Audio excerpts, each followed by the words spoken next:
Okay, Paul. Newmarket. I love Newmarket. I'll make any excuse to go there. But one thing I have noticed is there's a proliferation of betting shops, which leads me to believe that most of the stable lads are clueless. So once again, I mean, as with the filtering the information from the customers coming in, on the accounts, how did you know what was what? Obviously, Barney Curley wasn't telling you in the shop. So how did you know which stable lad to listen to and which one not to? You got one word maximum from Barney Curley. How the horses would go, all good. That's it. That's as much as you got from there. I've got two now that I pay for monthlies, and they're well worth it. And again, I keep stats on all of their advices, all of what they tell me. So I've changed them over the years, but there's one that I've kept loyal all the way through, and he's hot on some certain yards. The main thing about Newmarket is exactly what you say, that in March of Newmarket, if you went to any betting shop, you could meet 15 guys who have a wonder horse in their yard, and this is the year it's all going to change. And the same guys are there in May, and the horse hasn't lived up to it, and the horse hasn't reproduced what it brought in the gallop. So that's the danger of Newmarket, if everybody's an expert. Okay, so now you're based in Newmarket, but you spend a lot of time at sea on the cruise ships, which we'll talk about in a bit. So what is your what's your angle now? Are you just betting horses, or are you laying them? Use exchanges more? I use the exchanges more just for volume, just for size of bets. I mean, I've had one bet today. It was £60 each way, and on the bookies this morning, I had to use 3 different firms to get £20 each way on with the 3 of them. So that's the challenge of internet betting. So if I want a decent bet, it's generally Betfair now. The markets tend to be a bit more solid later on in the morning. When I'm home, again, I bet horses pretty much daily, more so on the principal meetings. And then football-wise, most of my football betting is done in August. I do a lot of Antipost pre-season, and then I'd say probably 75% of my bets in football are all done before the season starts.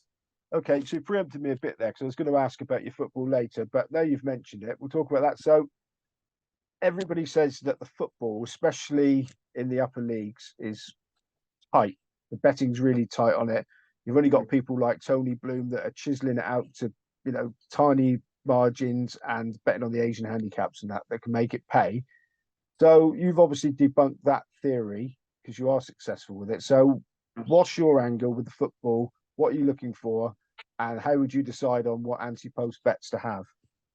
So football-wise, when I was betting full-time, I used to bet a lot more on football and realized that I wasn't getting a margin. So a good year was 1-2%. And again, Tony Bloom, who is betting in 10,000, 20,000 a game, I think you need that sort of money on a day-to-day basis. If you're back in teams at evens and 5 to 6 and trying to make it pay, I didn't see an angle. So my view was anti-post football, where a lot of it is opinion. A lot of preseason comes down to opinion, particularly lower divisions.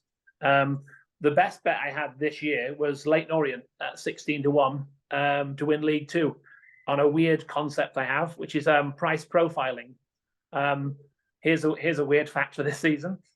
League Two has been won in the last 10 years 4 times. The price of a team was between 14 and 16-1.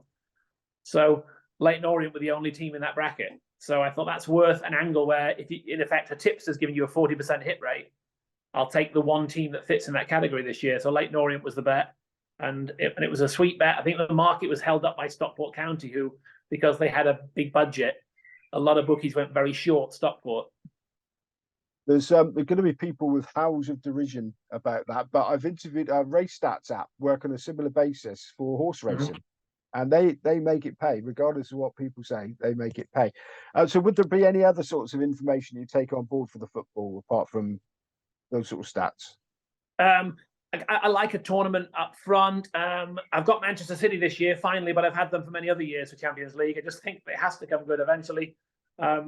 I didn't think they could possibly lose it last year, and it went horribly wrong. So I'm not counting chickens yet, but I do a lot of my football betting is done from just reading up and being savvy of transfer news, team selections, etc.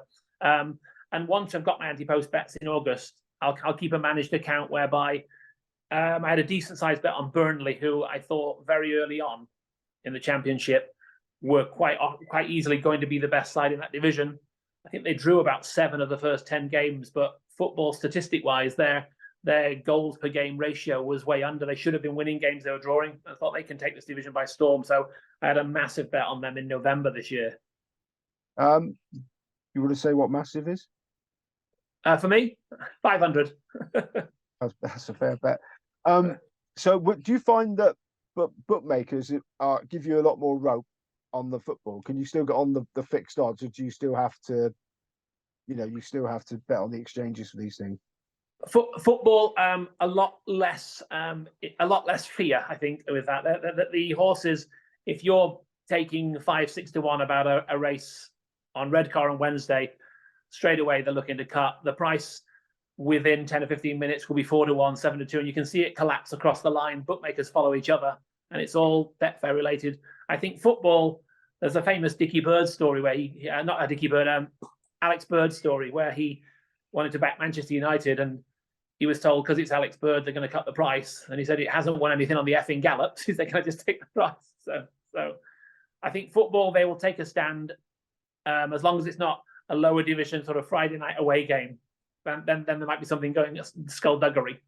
And going back to your times at Tote Credit, I suppose back in those days it was a minimum trebles or whatever to bet on the football. So were there any sort of lively football punters that you'd follow in, or was that too early in the game for that? I think So when I was there, it was the second year I worked there was when Sky started with the live games, and suddenly you were allowed the individual game. If it was on live, you could bet the live game only. I wouldn't say there was particularly live ones. Every now and then you got a weird betting pattern on a lower division game, and the individuals. Wayne Rooney's dad once called us to open an account, and for his first bet he wanted, I think it was £1,000 on Tranmere to beat Bury, and we found out much. I think we gave him 200 on it for a first bet. It was a bit suspicious, and we found out that the Bury players were on a stag do that night. So any individual singles on the lower divisions with a red flag, and it wasn't normally shrewd money. It was normally somebody knew something about an injury, or some players were up to no good. Okay, so let me get the timescale straight. You were living in Newmarket and you were already married when you decided to go on cruise ships, or were you already doing that before you got married?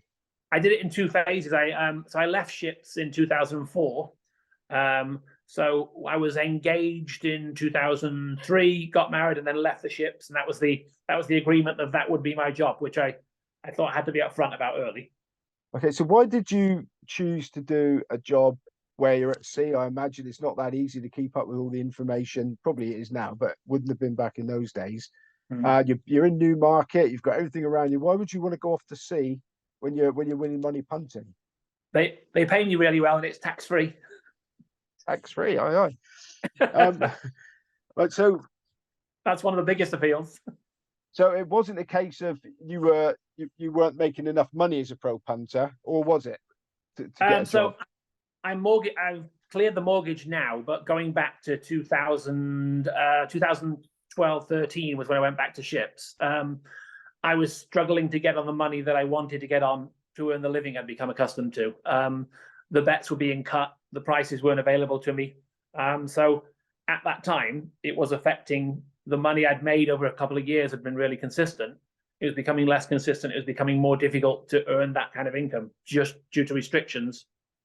And would it be fair to say that basing your success on largely information from people that are transient, working in yards, etc., is a bit of a precarious one to base a business on?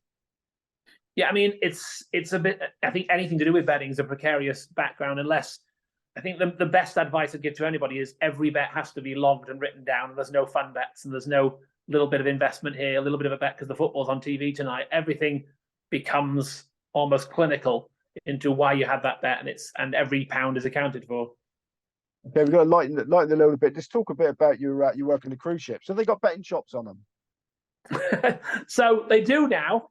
It's a new thing. They have a sportsbook app on the phone. So I had to teach, I think it was about 15 entertainment managers what spread betting and handicap betting is. So I ended up explaining to them that if me and a fat guy were in a race, he would have a start because I'm faster than him. And that's how we understood how handicapping and giving a team a start would work, because the 7-point line for NFL for 15 entertainment managers wasn't going in. What are the customers? Are they UK based or Americans who are all over the shop or what? So Princess Cruises is who I work for. They've got 17 ships on the water. They have one ship each year, which is very British based, which is about 90% British clients. That's why we got the Grand National. We can do deals with the TV companies because we're a UK based firm now. So I'd say the ship that I normally work on for the summer is most cruises 90% UK as far as guests go. Okay, so what do you actually do on them? So I'm the entertainments manager. It involves hosting shows each night for main cabaret room, main theatre, and then hosting game shows and events in the other club room. And you still keep actively betting seriously while doing this? Yep. So what I do when I'm on the ships is I would do a full active day on a feature day. For example, every Saturday, big TV meetings, York, Dante meeting, Chester, etc. On a regular day's betting, I would just rely on information and I'd have a quick scan of it. My betting scaled down unless it's a principal meeting. Okay, so what would your what sort of scale would it be betting wise? Are you not frightened you're going to miss something because you've got to do your job? And yeah, I mean, it does happen sometimes. You have to accept it. A late message came in and something changed on the program. You get the message later on and you've missed a winner. I have to accept that as part of my job. That the security of the regular income, I have to accept that's part of. Sometimes you'll miss a winning bet, and it can be bloody annoying, but it does happen. how reliable is the internet on out in the seven seas? Much better now. When it first started, and SBC members will know this, I said I'll run it from the ship, and the first year was disastrous. It was nothing like they claimed it would be. Now they've got the Elon Musk Starlink, so it's pretty good. As long as you're not caught in a storm, it's pretty good and pretty reliable now. And can you get the racing channels? You can stream it. It's sometimes horses freeze mid-race, but that can be frustrating. So you don't bet in running then? No, there's no in running. You got no edge on that at all. Okay, right. We're going to talk about reality TV in the next bit. Okay.